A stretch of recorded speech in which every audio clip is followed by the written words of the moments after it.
are you doing, you impudent controller? I said jump! Jump! Jump! Holman, I need a new controller. This one has failed me yet again. Right. Yes. Failed you again. Hang on. Let me check the box. Listen, we're out of controllers for that system. Try a different one, and I'll get more for both later. Okay? Bite my shiny metal... Ish, you know this is a family-friendly show, unlike your gaming.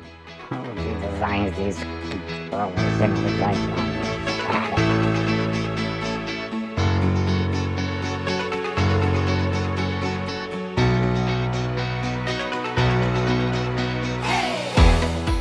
As we mentioned all the way back in episode 5 of the Chronicles of Geek, the playing of games is one of humanity's original forms of escape.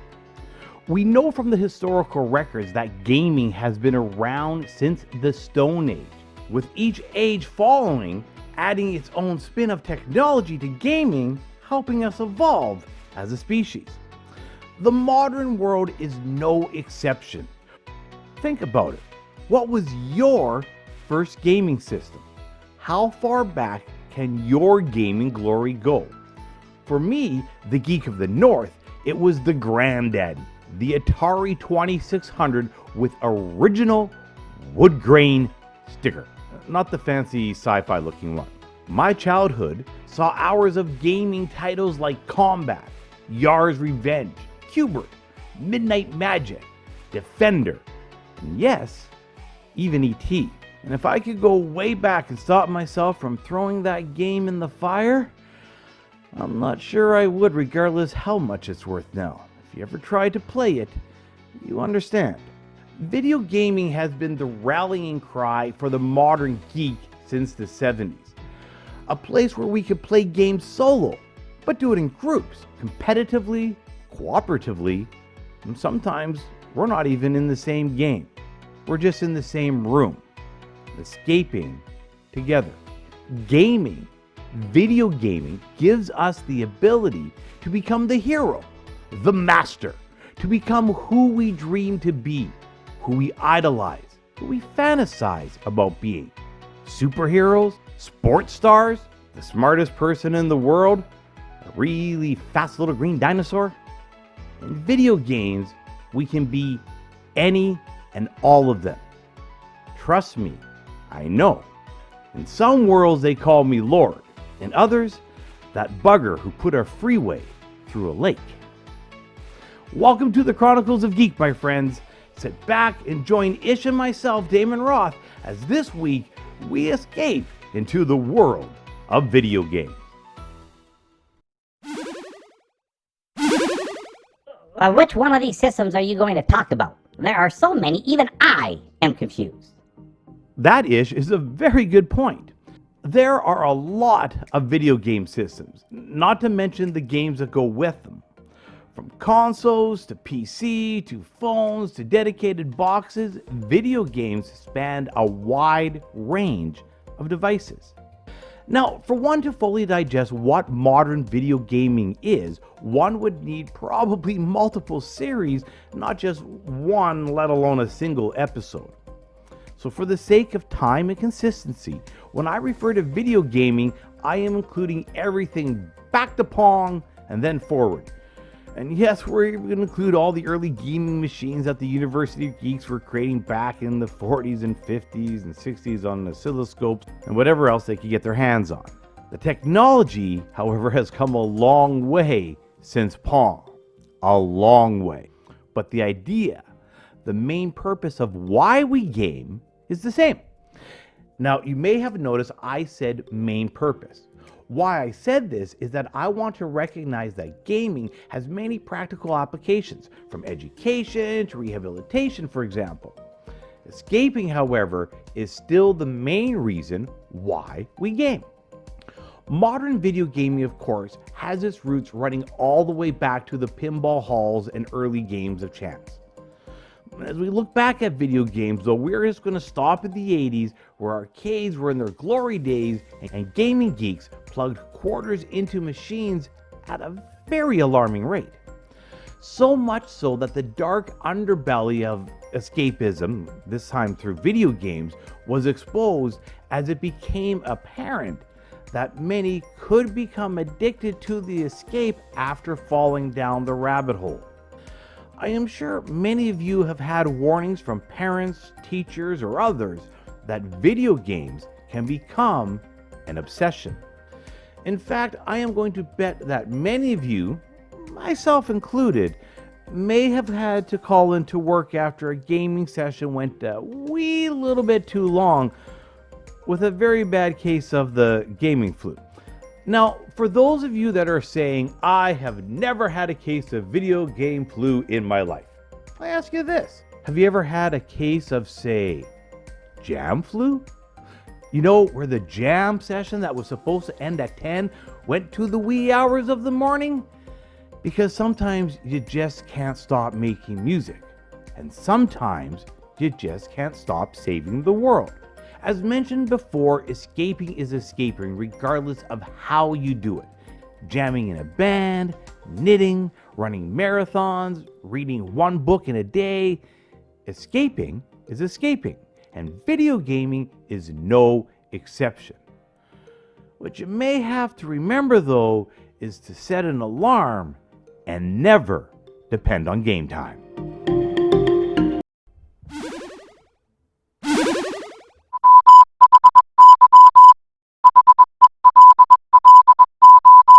Welcome to the Geek News Flashback, where we are in 1973 at the laboratories of Xerox Incorporated. Xerox, of course, made its claim to fame with the advent of its business tools, including the photocopier. So ubiquitous that for many years, photocopying, regardless of brand of machine, was referred to as Xeroxing. However, we are at the labs of Xerox not for photocopying, but for a little invention that would change the world of computing forever. This device would be the gateway for a usable graphical user interface and for interactive gaming as we know it. What is ironic about this invention refined by Xerox is that the company literally gave it away to Apple Computers Incorporated. Engineers working on the Alto project were forced to present their creation to the design team from Apple. Yes, the device we are talking about is the most common computing device after the keyboard, the mouse. This device, which has become as common as well a field mouse, was almost thrown into the trash bin of history. Executives with Xerox, suffering from a corporate blind spot, were unable to see the future applications of the Alto system and were falling to the same fate as IBM, using logic that dictated who would ever want a personal computer. It was the Apple Corporation, under the guidance of the two Steves, Wozniak and Jobs, who were able to secure unlimited patent use of this mouse technology for what was basically a pittance of royalties. This coup would allow Apple to take computing to a realm that many only thought possible in science fiction, as it was the breakthrough for Apple's next generation computing platform, the Macintosh. Computer? Computer.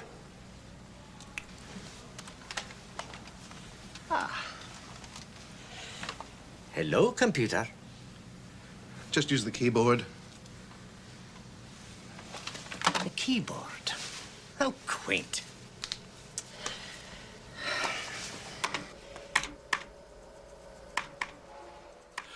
From there, we know the rest is history, as even its major competitor, Microsoft, was forced to jump on the mouse bandwagon if it ever wanted its GUI Windows to work as well. From humble beginnings, the mouse has risen to greatness, changing the course of computing history along the way. This has been your Geek News Flashback. Today's Geek News Flashback has been brought to you by Ripped Apparel. Use the promo code GNN10 for all your finer geek apparel needs. And don't forget to subscribe and like below to keep up on all your fan-fueled content. Okay, so first, Adrian, thank you very much for joining us here on the Chronicles of Geek. You're very welcome. Can you explain from a store owner's point of view what escaping through video games means to you? Wow, that's a big question. I'm going to have to say for my customers that come through the door, They're looking for something that takes the stress away of daily life, so they can relax and go into sort of a fantasy world. I guess that's the best way to describe it. And all customers have a different idea of what that looks like. I have to say that the majority of customers are looking to relieve their stress through war games, or I'm pretty sure you're familiar with Dungeons and Dragons. Oh, yes. Yes. So Skyrim is a big game that's a whole world of dragons and knights and sorcerers and what have you. So they just like to create their own character and their own avatar. That's really what it's called. And put that into the video game, and then try to play the video game as their own personality. So they would do things that they would think that would be good to do in real life in the video game. What, for you, is the most popular game system to sell? Like for the cartridges themselves? Well, I have to say it's a mix, but I would have to say most people come in for PS4 and then Nintendo. Nintendo is very big because it goes from roughly 1991, the NES came out, and all the way up to now. And there's been many different consoles that have come out in that time frame for Nintendo. So it's very collectible and very sought after. And I get lots of collectors coming in. What is your favorite system of all time, and what was your first system? My very first system was a Nintendo system, the first one that came out. But my favorite one was Super Nintendo. Easy to play. The graphics were decent. It was a lot of fun, and thoroughly enjoyed it. I could spend hours on there after dinner, right before bed when I was a kid, and just keep playing. All right, favorite game for Super Nintendo? I have to say that would probably be Earthbound. It was different. It was a good storyline, and I thoroughly enjoyed it, yeah. Now, of course, in gaming, there's the console games and there's the PC games. Yes. What do you feel the main difference for the end user, for the fan, the person actually playing the games? What do you think the difference between the two is, the two experiences? I think the PC is more for the hardcore gamer on the technical side, whereas the consoles are more geared towards the average gamer, or the gamer that's just beginning or just wants to play once in a while for fun. Where the PC, I find, is that they're very committed. They can spend 6 to 8 hours a day on there at times, and just a very committed gaming person. As the host Damon said, I broke a controller today. Is that a common thing for you to hear? Yes, it is. Frustration level can go through the roof, especially when you're trying to fight a boss. That's extremely difficult. There's a lot of games out there that are hard. I can think of off the top of my head, probably one would be Cuphead. Really hard. And I noticed on your wall you attend Comic-Cons. Yes. Can you tell me a little bit about that, your experiences?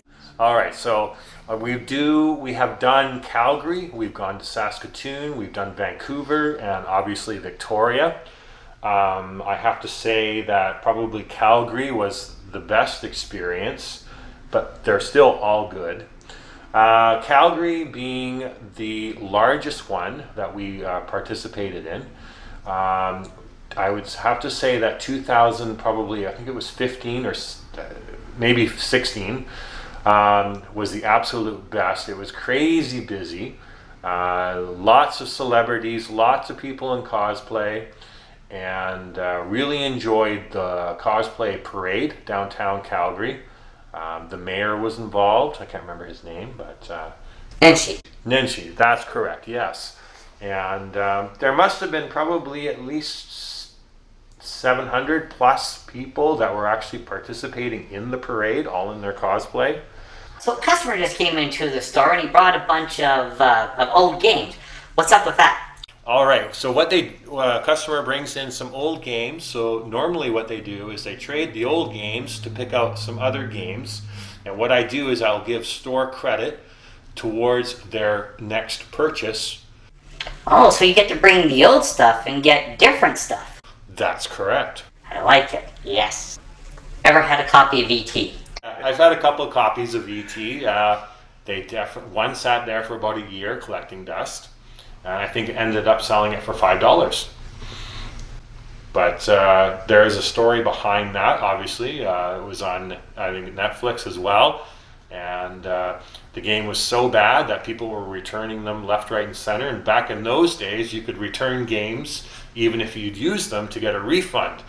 Stores didn't know what to do with all of the return games. So they ended up taking them to the dump. And apparently, I believe the story goes, they were transported to New Mexico and buried somewhere in a garbage dump.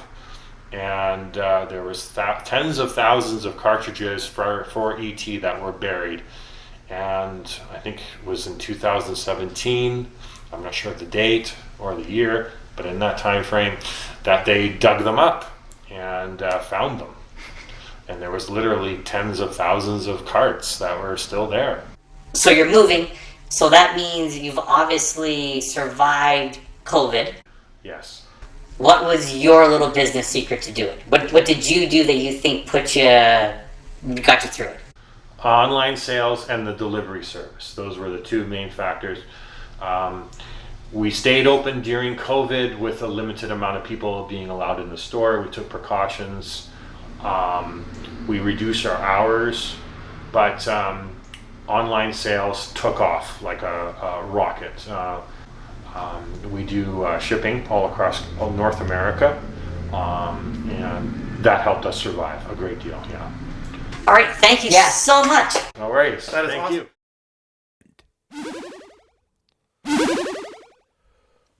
Holman? The controllers have been ordered-ish. They just take a while. No, Holman, not that. I am trying this new game. It was just released, but something is wrong. This Geek Gripe of the Week is definitely one that is shared by many individuals around the globe. And no, it is not a new gripe, as it has been around on many forums for many years. As mentioned in the GNN Grace page, many of us geeks are incredibly tired of forking over our hard-earned coins for the promise of an escape of a video game only to have it need hours to download content so it's playable. So buggy and glitchy that it begins to seem that perhaps ET was not that bad of a game after all. At least it would load. Or the pinnacle of gaming gripes, pay to play after you have already paid to play. And personally for this geek, this last one is the one that irks me the most. Now, why is it this way? Well, we could go down and blame the capitalism hole, or we could blame designers that dream way bigger than budgets would ever allow. In fact, there are committees where ideas are chased around, changed, altered, and emerged not looking like anything that was originally discussed. So we can blame them too.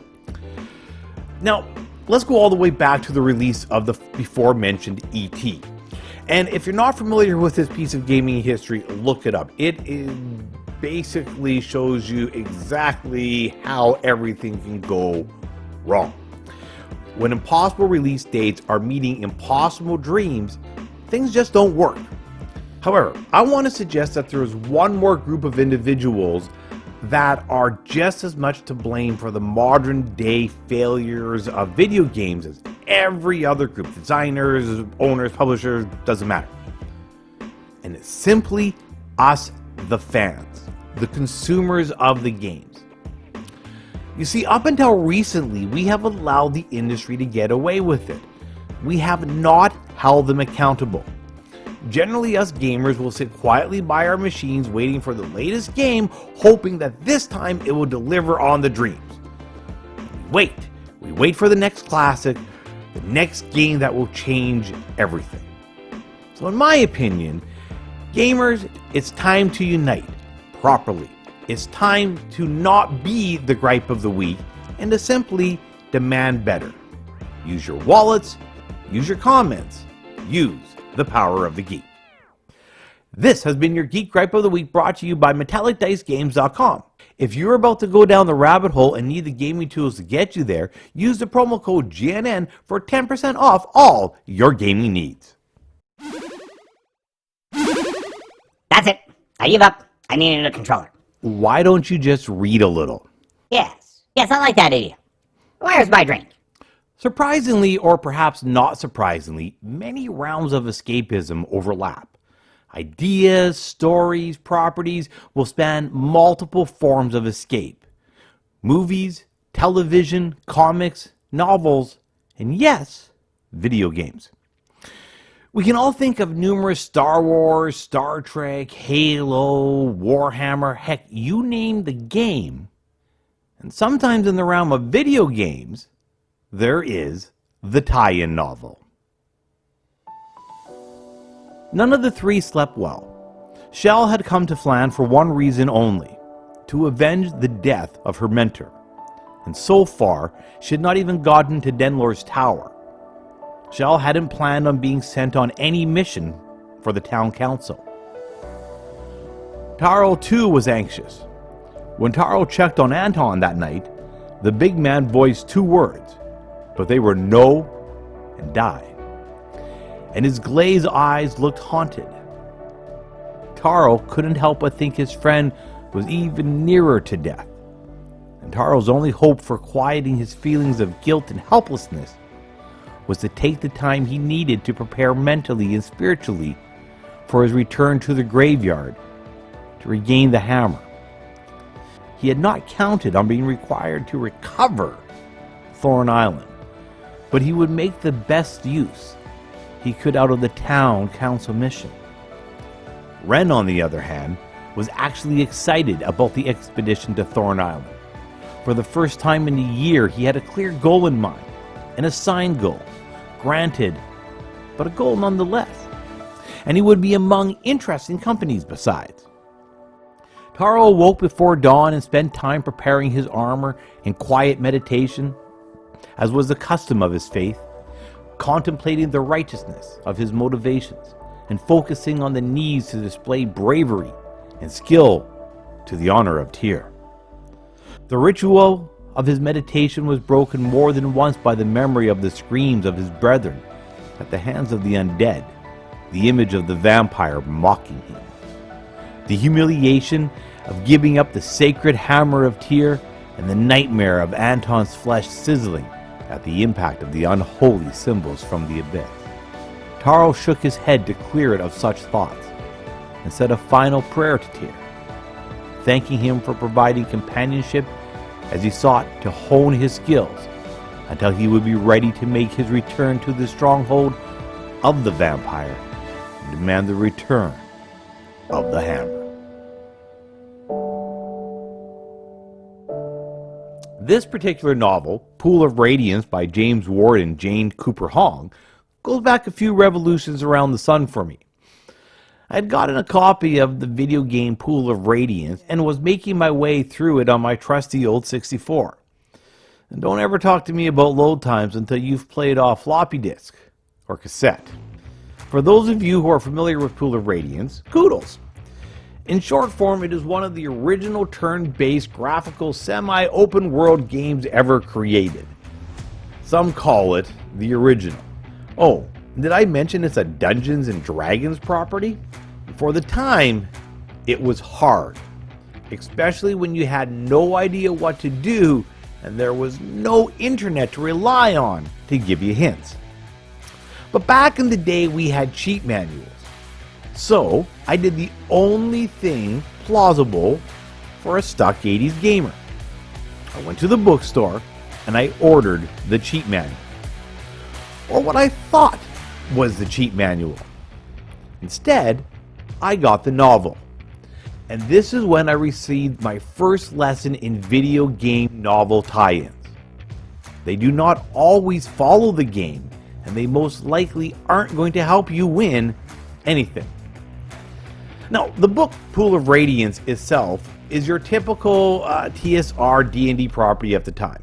And unless you're a serious gamer or D&D fan, Forgotten Realms specifically, I'm going to suggest that you don't rush out to buy it. Now, if you come across a copy, if it's like $2 at your local thrift store, by all means, grab it. Heck, why not? Give it a whirl.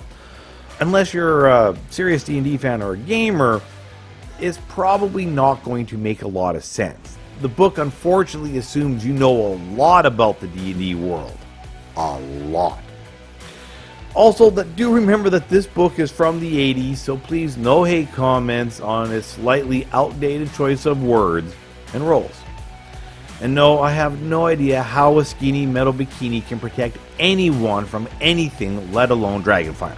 However, if you're looking for a little retro gaming, do check out this game, Pool of Radiance, and all of its follow-ups all the way to the Pool of Darkness. I believe there's 4 in this particular series.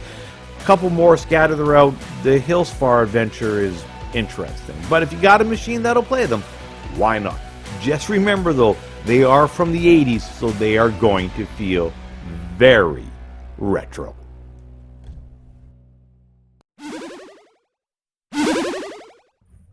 I must say that all this talk about video games has really cut into my time video gaming. Yes, Ish, that happens sometimes. Sometimes an escape will lead us down paths that we never expected. Sometimes good, and sometimes, as mentioned, escaping by gaming, video gaming, can be dangerous. Many relationships have ended because of the call of the controller. Jobs have been lost, and futures have become dark. What we need to remember, though, is like all forms of escapism, it is possible to avoid the dark if you pay a little attention to what you are doing. Time limits, games with ends, and if the game doesn't have an end, create one on your own. There are many tricks to help one successfully fall into the rabbit hole and crawl back out. As a gamer, I have heard both sides of the argument, and I have fallen down the rabbit hole a bit too far sometimes. Remember that video game flu? But we all have, whether it's in the realm of Mario or by a totally different escape, say like fishing, have lost track of time. Because we as humans need to escape. We need to get away. The video game allows us to do that immersively. Instead of just watching or reading the escape, we get to influence it, to control it, to become it. And then afterwards, sometimes, when we're done playing the game, if we're lucky, we can read about the adventures we just had. And even watch them on the big screen. And yes, sometimes gamers can become very, very possessive of their creations. Do I know that I am not an all-powerful Sith Lord or a plucky scoundrel who spends her time playing Robin Hood? Of course I do. But for the moments where I let myself escape, where I let my worries drain off of me, where I park my emotions at the door, where I take the time to recharge, acquire an achievement badge or two, and perhaps, and yes folks, this does happen. After completing the impossible quest, gaining the confidence to not only survive living in this modern world, but also the confidence to change it, one pesky jump at a time. Until next time, I'm Damon Roth, the geek from the north, escaping with you on the Chronicles of Geek, on the Geek News Now Network. Don't forget to subscribe and like below, and always, my friends, stay safe, stay brave, and most of all, stay geeky.